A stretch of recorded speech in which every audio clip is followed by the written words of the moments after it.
Hello viewers, let us find a solution to this quartic equation. You can see we have x to the power of 4 minus 10x squared equals -9.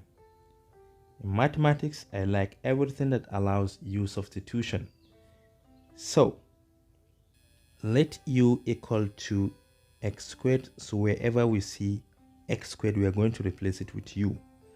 And if u is equal to x squared, if you square both sides, you can see u squared will be equal to x to the power of 4.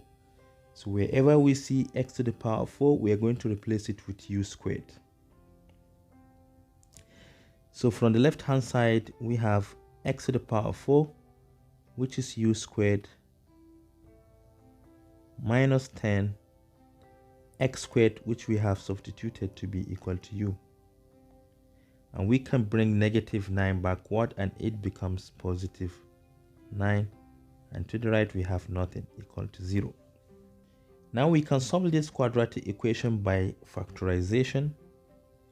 We're going to think of two numbers which, when we multiply them together, we get +9, and when added up together we get -10, and the numbers are -1 and -9. So we have u minus 1 and u minus 9. So we are going to set each of these two factors to be equal to 0 in order to find the value of u. So you can see, if you take u minus 1 and set it to be equal to 0, u must be equal to 1 for this to be true. So we have u equals 1, and if you set u minus 9 to be equal to 0, it can only be true if u equal to 9. So we have u equal to 9. But from initial, we have substituted u to be equal to x squared. So we have x squared equal to 1, x squared equals 9.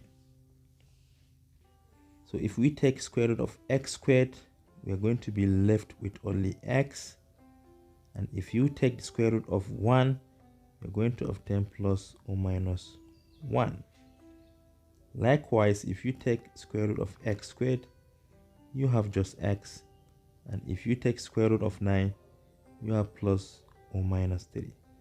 This implies that the values of x are, it could be +1 or -1 or +3 or -3.